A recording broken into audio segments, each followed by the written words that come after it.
Hello friends, आज geography की class में हम कुछ इम्पॉर्टेंट परिभाषाएं देखेंगे। तो स्टार्ट करते हैं। वलन के अक्ष, वलन की दोनों भुजाओं के बीच, ठीक है, तो जो इसके उच्चवक्ष मतलब ऊपरी और निचले भाग होते हैं उनके बीच से गुजरने वाली कल्पित रेखाएं जिनकी कल्पना की जा सके, वो रेखाओं को वलय के अक्ष कहते हैं। ठीक है। सक्रिय ज्वालामुखी, जिन ज्वालामुखियों में लावा तथा अन्य पदार्थ निकल करते हैं उन्हें सक्रिय ज्वालामुखी कहते हैं। ज्वालामुखी से लावा और आदि कई प्रकार की चीज़ें निकलती हैं। ठीक है, तो जिनसे निरंतर निकलती रहती हैं उन्हें सक्रिय ज्वालामुखी कहते हैं।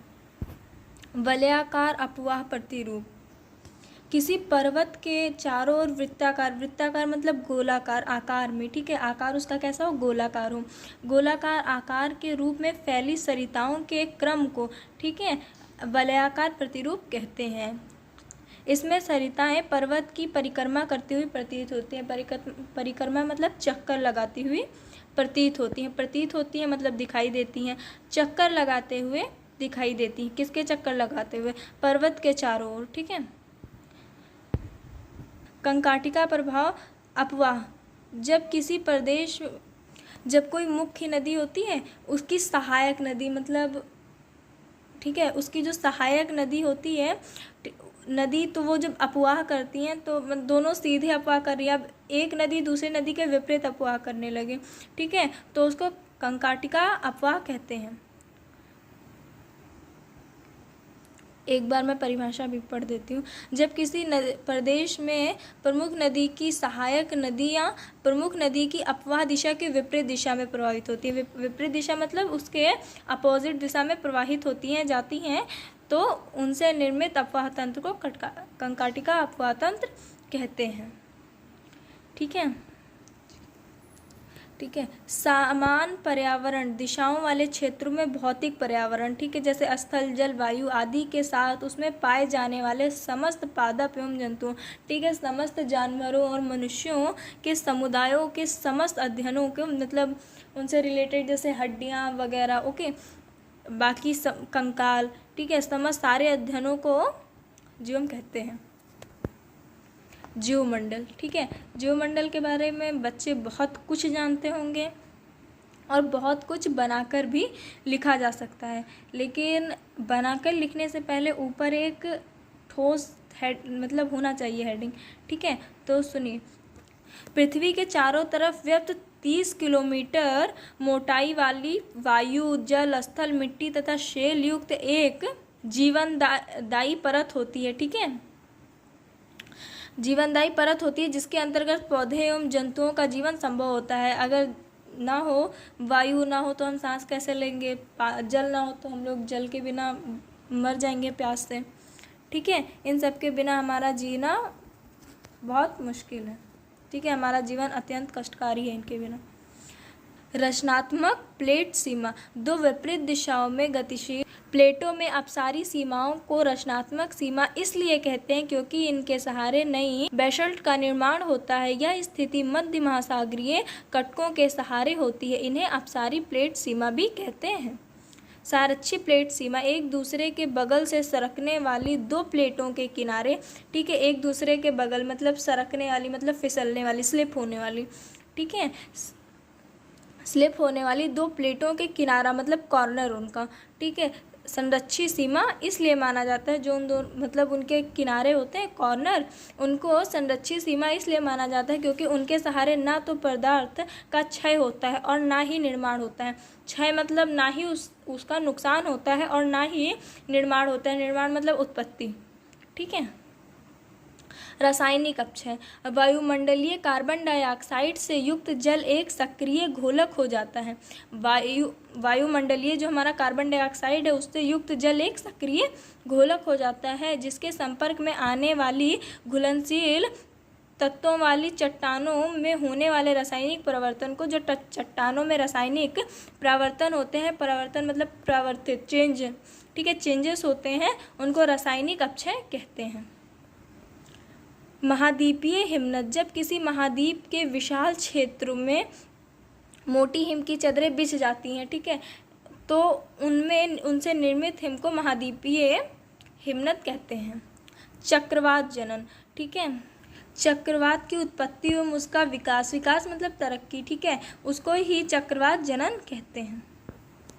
नेक्स्ट टॉपिक, चक्रवात कहते किसे हैं, ठीक है। सो चक्रवात, सामान्य रूप से चक्रवात न्यून वायु दाब के केंद्र होते हैं जिनके चारों तरफ लगभग साकेंद्रीय समदाब रेखीय विस्तृत होती है तथा केंद्र से बाहर की ओर वायुदाब बढ़ता जाता है, ठीक है, मतलब बाहर की ओर वायुदाब बढ़ता जाता है।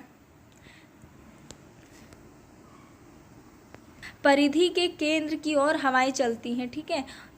इनकी दिशा होती है उत्तरी गोलार्ध की घड़ी की सुइयों के विपरीत। जो हमारा उत्तरी गोलार्ध है उनकी जो घड़ी की सुइयां होती है उनके विपरीत होता है, मतलब उनकी अपोजिट दिशा में होता है, दक्षिणी गोलार्ध के अनुकूल होती हैं, ठीक है। चक्रवात इस तरह अभिसारी वायु परिसंचरण के तंत्र होते हैं।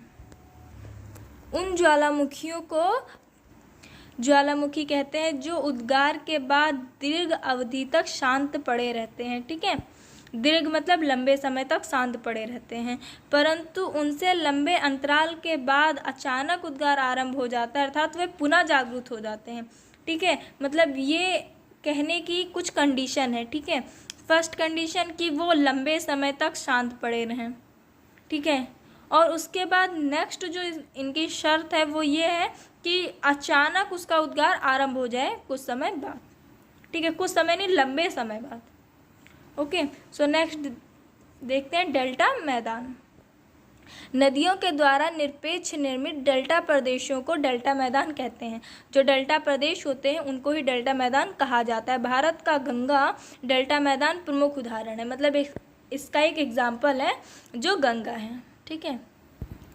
डेल्टा झील, डेल्टाई भाग जो होते हैं उनसे नदियां कई जल वितरकों से होकर प्रवाहित होती हैं, प्रवाहित होती है मतलब गुजरती हैं, ठीक है। दो शाखाओं के मध्य निचले भाग में जल के अवरुद्ध हो जाने से निर्मित झील को डेल्टा झील कहते हैं। अपवाह प्रतिरूप, किसी भी प्रदेश में या क्षेत्र में अपवाह तंत्र में जो ज्यामितीय आकार तथा सरिताओं की स्थानिक व्यवस्था को प्रवाह प्रतिरूप कहते हैं। प्रवाह तंत्र, ठीक है, प्रवाह तंत्र किसे कहते हैं? किसी भी प्रदेश या क्षेत्र में नदियों के स्वभाव, उनकी उत्पत्ति तथा समय के साथ उनके विकास के क्रम को, ठीक है, किसी भी प्रदेश या क्षेत्र, मतलब जहाँ पर भी प्रदेश में भी नदियाँ होती हैं, क्षेत्र में भी नदियाँ होती हैं, ठीक है, तो उनमें जो उनका स्वभाव होता है, स्वभाव, उनकी उत्पत्ति, ठीक है, उनका निर्माण, समय के साथ उनमें विकास और परिवर्तन होता है, ठीक है। विकास मतलब हो सकता है नदियाँ पहले से ज़्यादा साफ़ हों, ठीक है, बहुत जगह नदियाँ गंदी होती हैं तो हो सकता है उसमें साफ़ सफाई हो और नदी और बड़ी हो गई हो, गहरी हो गई हो, ठीक है, तो उत्पत्ति और विकास को ही प्रवाह तंत्र कहते हैं। वास्तव में किसी भी प्रदेश में समस्त नदियों के उनकी सहायता, उनके सहायक जलधारों के तंत्र को अपवाह तंत्र कहते हैं। डेल्टा, ठीक है, हमने डेल्टा मैदान भी देख लिया, डेल्टा झील भी देख लिया, अब डेल्टा देख लेते हैं। नदियों द्वारा अपने मुहाने पर ग्रीक अक्षर, ठीक है, डेल्टा, ठीक है, जिसे त्रिभुज कहते हैं, त्रिभुज टाइप का, के आकार में अवसादों के निरपेक्ष से निर्मित स्थल रूप को डेल्टा कहते हैं, ठीक है। डेल्टा का संकेत भी त्रिभुज टाइप का होता है। सो आज हम यहीं तक रखते हैं, क्योंकि अगर वीडियो लॉन्ग हो गई तो फिर आप लोगों को भी पढ़ने में आप लोग भी बोर हो जाएंगे। जितना मैंने आप लोगों को बता दिया है इतना आप नोट कीजिए और अच्छे से पढ़िए। बाकी आपको इसमें अभी और भी कुछ इम्पॉर्टेंट परिभाषाएं हैं जो आपको नेक्स्ट वीडियो में मिलेंगी। सो प्लीज़ आप चैनल को लाइक एंड सब्सक्राइब कर दें, अपने फ्रेंड्स को भी शेयर कर दें जिससे उन्हें भी हेल्प मिले। Thank you.